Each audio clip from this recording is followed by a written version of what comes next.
Picture this scenario because I guarantee someone told you this was the dream. You make your final mortgage payment, you own your home free and clear, no bank can touch you, you're finally financially free, right? Wrong, that final payment might be the most expensive financial decision you ever make, and I'm going to prove it with math that will make you physically angry. My name is Mike and I spend way too much time thinking about the money myths that keep people broke while making them feel responsible. If you're someone who's been told that debt is evil, that paying off your mortgage early is the ultimate financial win, or if you've been aggressively throwing extra money at your house while Dave Ramsey cheers you on, make sure to hit that subscribe button and give this video a thumbs up, because today we aren't talking about discipline or feelings, we're talking about math, cold, brutal, unavoidable math that proves the debt-free obsession is costing you hundreds of thousands of dollars in lost wealth. Here's the story we've been sold since we were kids: debt is bad, debt is slavery, debt is a chain around your neck. The only path to true financial freedom is to own everything outright, pay cash for cars, pay off your house in 15 years instead of 30, and never, ever leverage other people's money. And look, I get it, there's something deeply emotional about owning your home. It feels safe, it feels like winning. Your grandparents probably lived through the Depression and saw people lose everything, so they passed down this generational trauma disguised as wisdom. Pay off the house, never owe anyone anything. But here's what they didn't tell you because they didn't understand modern finance: debt isn't inherently good or bad, it's a tool, and like any tool, using it wrong can hurt you, but refusing to use it at all, especially when it's the cheapest money you'll ever borrow, that's not being smart, that's financial self-sabotage. Let's run the actual numbers because this is where feelings meet mathematics and mathematics doesn't care about your emotions. Let's say you have a $300,000 mortgage at 3.5% interest, which was incredibly common just a few years ago. Your monthly payment is around $1,350, not including taxes and insurance, just principal and interest. Now, let's say you come into some money, maybe you got a bonus, maybe you sold some stock, you have an extra $50,000 sitting in your account. Dave Ramsey is screaming in your ear to throw it at the mortgage, pay it down, be debt-free faster. So you do it, you send that $50,000 to the bank, you feel amazing, you just saved yourself years of payments, you calculate the interest you won't pay, maybe $30,000 or $40,000 over the life of the loan, victory. Except you just made a catastrophic mistake. Here's what you actually did: you took $50,000 that was liquid, flexible, and working for you, and you locked it inside an illiquid asset that you can't access without selling your house or taking out a new loan. But it gets worse. Let's talk about what you could have done with that $50,000 instead. If you had invested that money in a boring index fund, historically returning around 10% annually, in 30 years, that $50,000 would be worth approximately $872,000, not $50,000, not $80,000, $872,000. But you paid down your mortgage instead. You saved maybe $40,000 in interest over 30 years, so your decision cost you over $800,000 in future wealth. Let me say that again: paying off your house early didn't make you $40,000 richer, it made you $800,000 poorer. This is called opportunity cost, and it's the invisible monster that eats the wealth of well-intentioned people who think they're being responsible. But wait, there's more, and this is where it gets genuinely beautiful from a math perspective. When you take out a mortgage, you're borrowing money in today's dollars, but you're paying it back in future dollars, and because of inflation, future dollars are worth less than today's dollars. Let me make this concrete. In 1990, the median home price in the United States was about $120,000. If you took out a mortgage then, your monthly payment might have been $700 or $800. That felt like a lot of money in 1990. But what happened over 30 years? Inflation, wages went up, the cost of everything went up, and that $800 monthly payment became laughably small. By 2020, that same payment felt like pocket change compared to what new homebuyers were paying. This is the magic of fixed-rate debt. You lock in a payment in today's expensive dollars, and inflation makes that payment cheaper every single year. If you pay off your house early, you're giving up this gift, you're refusing to let inflation work for you, you're volunteering to stop benefiting from the fact that money loses value over time. And here's the kicker: the wealthy understand this. The rich don't pay off their mortgages, they refinance them, they extend them, they use their homes as leverage to buy more assets, because they understand that cheap debt is an asset, not a liability. Now let's talk about the darkest part of the debt-free obsession, the liquidity trap. Imagine this scenario: you've been aggressively paying down your mortgage for 10 years, you've dumped every extra dollar into the house, you now owe $50,000 on a house worth $400,000, you're so close to being debt-free, you feel amazing. Then life happens, you lose your job, or you get sick, or your kid needs emergency medical care, or your car dies and you need a new one to get to work.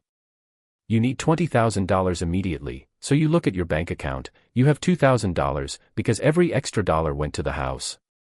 But you have $350,000 of equity in your home, surely you can access that, right?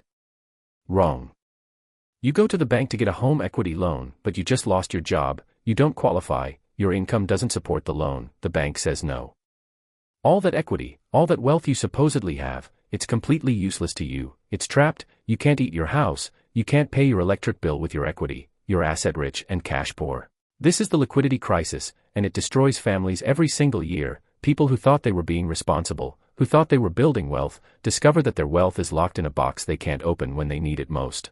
Meanwhile, the person who kept their mortgage and invested the extra cash has $200,000 in a brokerage account, they can access it tomorrow, they can sell some shares, they have options, they have flexibility, they have power. Liquidity is power, and when you pay off your house early, you're trading power for the feeling of safety, but that feeling is an illusion, because when the crisis hits, and it will hit, you'll discover that equity without liquidity is just an expensive trophy.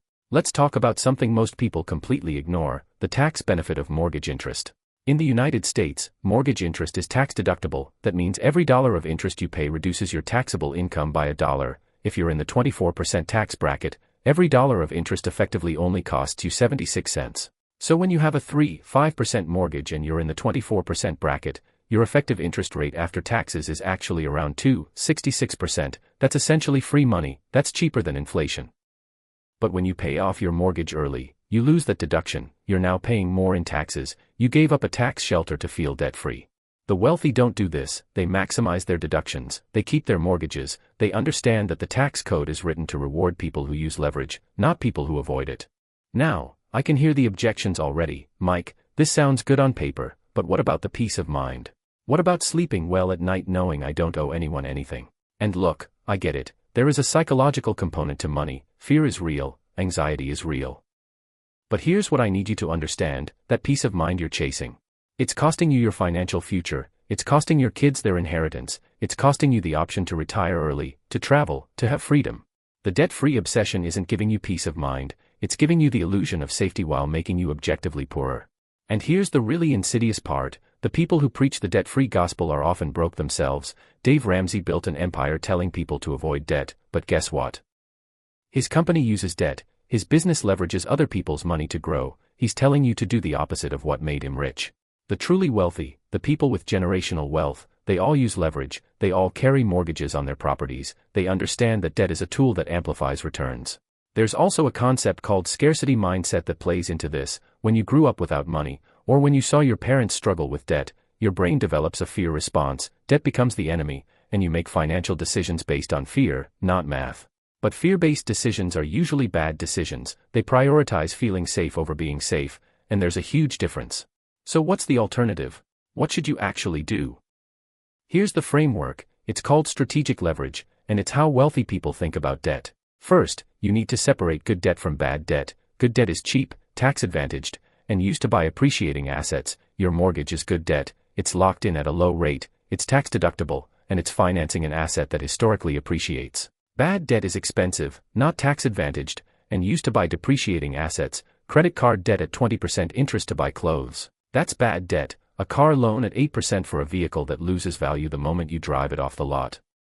That's bad debt. The goal isn't to be debt-free, the goal is to eliminate bad debt and maximize good debt. Here's what that looks like in practice. You take that extra $50,000, instead of paying down your 3-5% mortgage, you do the following. You pay off any credit card debt first, that's 20% interest, that's an emergency. You eliminate any high-interest car loans, anything above 5 or 6%.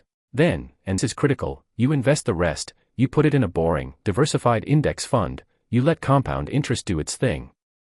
Over 30 years, you will be exponentially wealthier than if you had paid off your house, and here's the beautiful part, you still have your mortgage, which means you still have the tax deduction, you still have inflation working for you, eroding the real value of your debt, and you still have liquidity. If you need that money, you can sell some investments. You've optimized for wealth, not for feelings. Here's what really separates the wealthy from the middle class. The wealthy understand that cash flow is king, not net worth.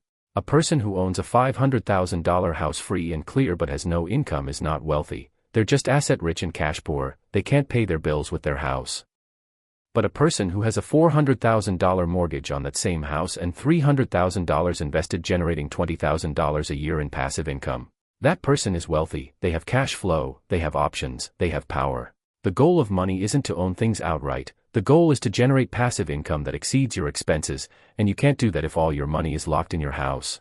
Wealthy people use their homes as leverage. They take out mortgages, they invest the difference, and they use the returns to buy more assets. They create a compounding machine, and within 10 to 20 years, they're financially free, not because they paid off their house, but because they built income-generating systems. So here's what I want you to do. I want you to sit down this weekend and run your own numbers. Look at your mortgage balance, look at your interest rate, look at what you could earn if you invested extra payments instead of sending them to the bank.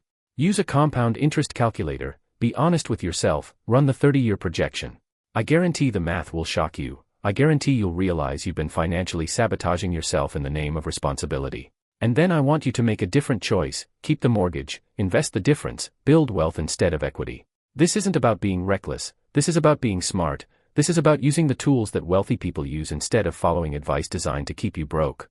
The debt-free dream is a trap. It feels good, it sounds responsible, but it's costing you your financial future. The real dream isn't owning your house. The real dream is having so much passive income that you could pay off your house in cash tomorrow, but you choose not to because you're too smart to lock up your wealth in an illiquid asset. If this video changed how you think about debt, if you realized you've been following broke advice from people who don't understand compound interest, do me a favor, share this with someone who needs to hear it. Hit that subscribe button, drop a comment and let me know if you're going to keep paying off your house early or if you're going to start building real wealth.